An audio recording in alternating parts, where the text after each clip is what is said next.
What's going on, everybody? Justin here with Everything Aquarium, back with another awesome aquarium video.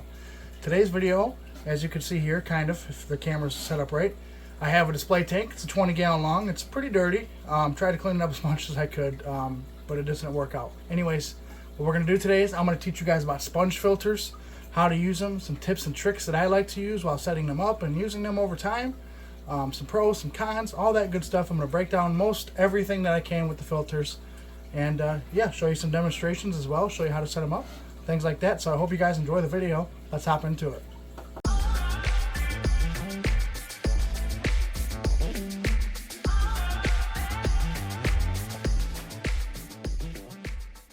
Alright everybody, as you can see, we got our display tank filled up here, as well as our product that we're going to be displaying today. First off, I want to state by no means am I sponsored or have ever been sponsored by Aquatop or any other product for that means.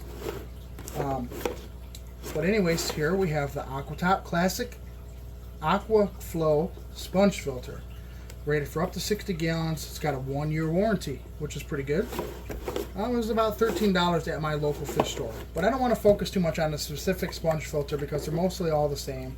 There are small differences in between them, and there's some totally different ones out there. But I want to focus on the product itself as a sponge filter, not as a branded sponge filter. So, unboxing.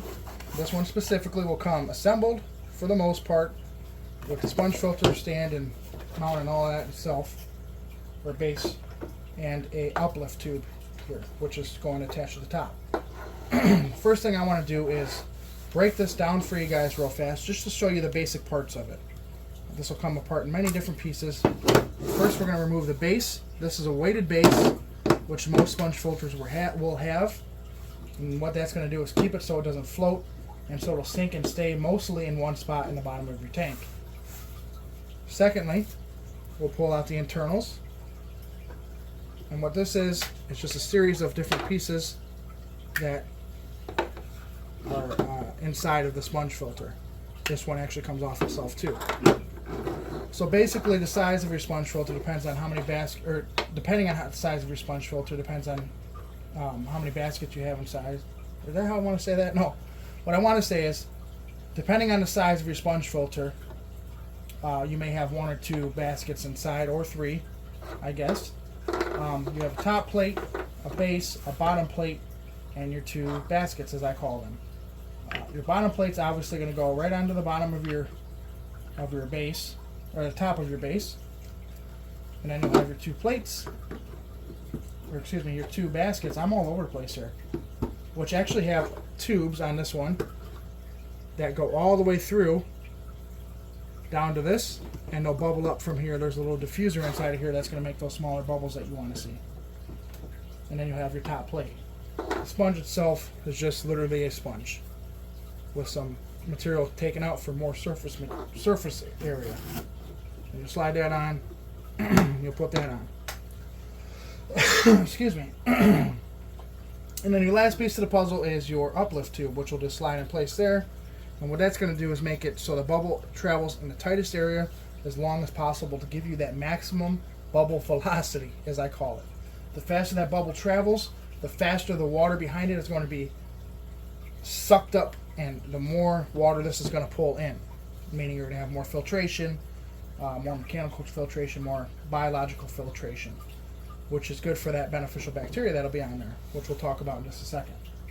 Alright, so next let's talk about some perks and some cons and some pros and cons, whatever you want to call it, to a sponge filter. The first pro is it's cheap. They're very cheap. You can buy them in bulk. You can buy them on Amazon. You can get them almost any fish store that specializes in more than goldfish, I would say. So that's the first pro to it. The first con to it is you only have 2 forms of filtration, unless you want to get into some other stuff which we're not going to talk about today, but there's some hacks you can do to it to add in some some chemical filtration, which I'm not too worried about because I don't use chemical filtration. But yeah, chemical filtration will be missing on this, unless you get some type of carbon infused sponge, which I don't recommend just because that'll probably fall apart. But yeah, that's missing. Another pro to it is it's easy to run. You need an air pump, and that's about it. It doesn't take very much electricity. It's easy to set up. They're somewhat quiet, and they're pretty inconspicuous if you hide it properly. So what this is going to do is basically, like I explained earlier, it's going to send air down, and we'll set this all up here in a few minutes. It's going to send air down through the tube all the way to the base, and that bubble is going to bubble back up through that uplift tube up to the surface and pull up water behind it, which is pulling in water through the sponge. And all that nice beneficial bacteria that'll be living in here is going to eat up that ammonia and transfer that into nitrite and nitrite to nitrate. Then you'll do your water changes or have live plants to take care of the nitrate. And that's how you'll have happy, healthy fish. The next pro to a sponge filter that I can appreciate, and a lot of other people also do, is the fact that these are easy to get bulk, like I explained a couple minutes ago, which means if you have a lot of tanks, you can run a lot of tanks off just this. Not specifically just this one, but multiple. If you set up a central air unit, which a lot of people use linear air piston, air machines, whatever you want to call them, and you'll set up an air system that'll run around the room, and a bunch of tubes will come out of it into these, and you'll be able to power your whole filtration. Your whole filtration category will be powered by just sponge filters. That's another benefit, but on a bigger scale. For more entry level, this is great to start with, just because it teaches you about the nitrogen cycle without having to spend a bunch of money on filtration. Really, that's probably the biggest pro to this. Is you're going to be able to get your money's worth if you set it up properly and learn the nitrogen cycle, which, you know, there's plenty of videos on. You can check that out.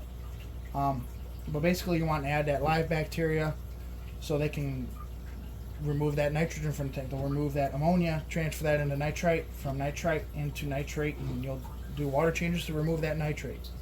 And that's how you'll have a happy tank. Let's see here. Another perk to this thing is it's easy to clean. Really, you could take it apart just like this, pull it out of the tank, rinse it under some tank water or some dechlorinated water. That way you're not killing that bacteria.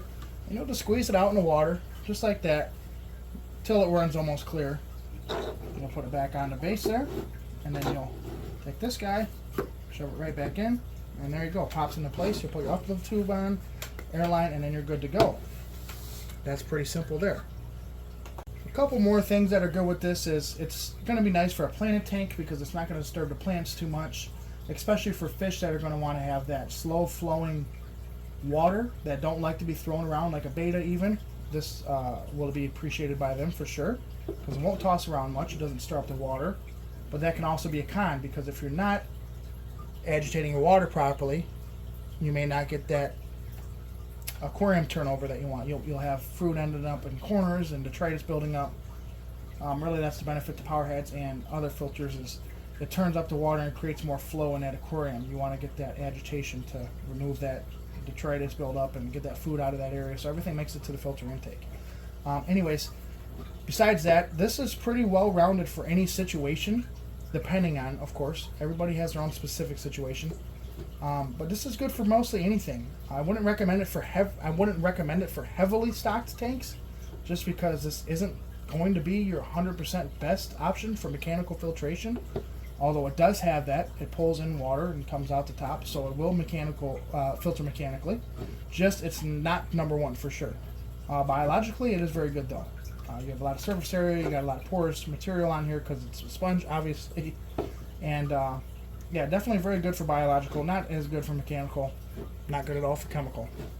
So that's the rating for that. Let's talk about a couple different hacks with this thing.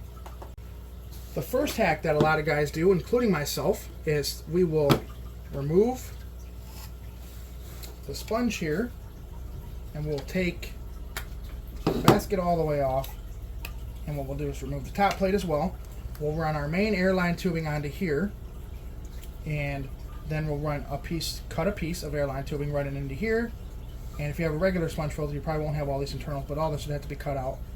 And then you'll run that piece of airline tubing down a little bit to about halfway here, and you'll put an aerosol at the end. And what that's going to do is create those smaller bubbles. That's going to create less sound, so you don't have that big bubble popping sound at the top of your aquarium, especially if you're sleeping next to it or something like that. You don't want to have that sound all the time. It can be annoying.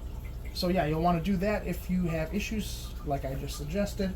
Other than that, another hack you can do with these guys is you can place these guys inside of sumps for more agitation, more surface agitation is what I should say. That's actually another pro to these guys. Is in your tank, they'll go up to the top, agitate that surface, and create that oxygen exchange, letting carbon dioxide out and oxygen in. That's the other benefit to it. But yeah, you can throw these in a sump. You can throw them anywhere. You can constantly keep them cycling, like I do. If you need to add some extra material or some extra filtration to a tank, you can throw this right in there, and that'll boost your levels of filtration, bringing that ammonia down if you got an ammonia spike. Of course, you're going to want to do a water change first, but that always helps if you got some extra seeded material, meaning it's already covered in biological bacteria or beneficial bacteria before you put it into a tank. It's always good to have that ready to go, which you've seen in my last video. I posted that on that 55 gallon over there. And yeah, it's always good to have some extra material ready to go that has some live colonized bacteria on it. Alright guys, so next what you're going to need to set this up is whatever came in the package with the sponge filter itself, which would be that uplift tube and the sponge, maybe some directions. You're going to need some airline hose, obviously, and a good air pump.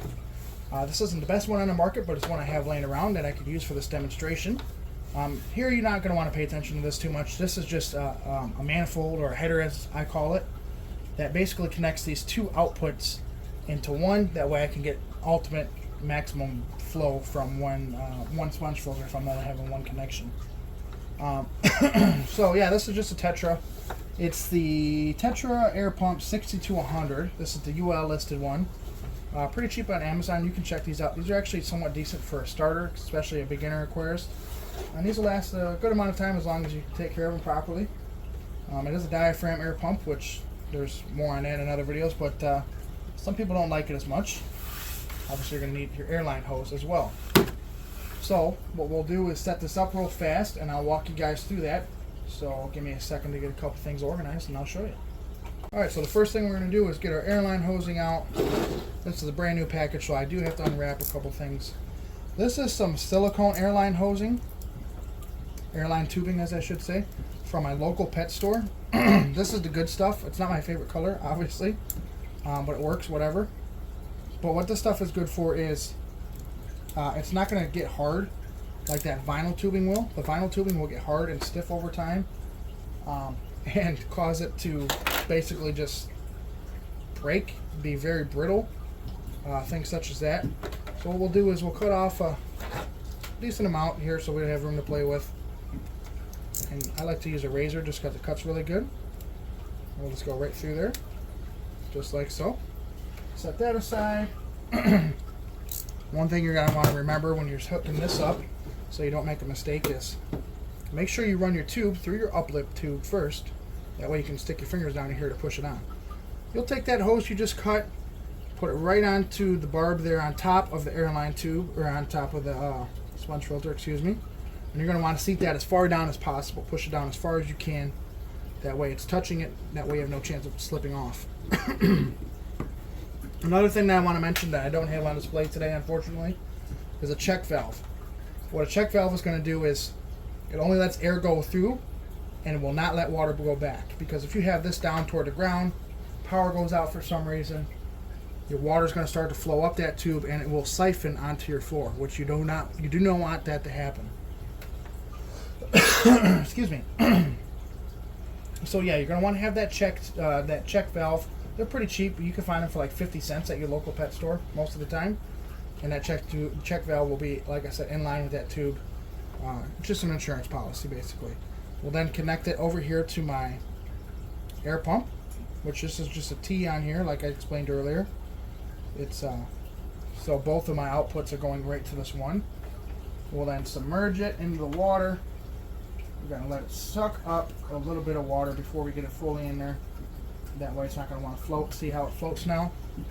Another way you can get rid of that is you'll put it in the water and you'll squeeze it a couple times, pop all the air bubbles, and get it so it's sucking up as much water. And then it should sink, like so. As you can see, it's in the tank. Sorry about the clarity of the tank. This glass isn't the best. It's a little bit old. And this is going to want to float for a couple minutes, honestly, depending on how heavy your weight is. Especially until you turn it on, suck that air out. But yeah, let's turn this pump on real fast, and you will see how this operates.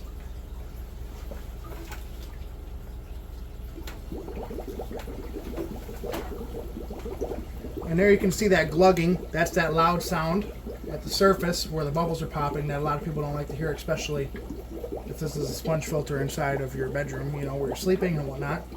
You don't want to hear that. So another option for that is reduce power to it by taking and putting your airline hose on one rather than two outputs. But I like to run mine on two because I don't live down in the basement. I don't sleep down here next to the fish tank, so it doesn't bother me sound wise. But I like to have as much power as possible to it. And there you can see that nice surface agitation at the top here. That's going to give you that maximum oxygen exchange to let that carbon dioxide flow out and let that oxygen in so your fish are happy, healthy, and can breathe.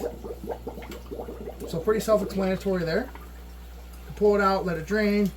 You can dunk it in some tank water, clean it off. Just once the flow starts to slow down. Once those bubbles start to slow down at the top, you'll know it's ready to be cleaned because it's not allowing any more air to be sucked through. So as you can see, all those bubbles coming out, that's because it's full of air and wanting to float. Sorry about the water mess. But yeah, I might do that for a little while. You're going to want to add some of that, whatever type of fast start you like for your aquarium to get that bacteria buildup.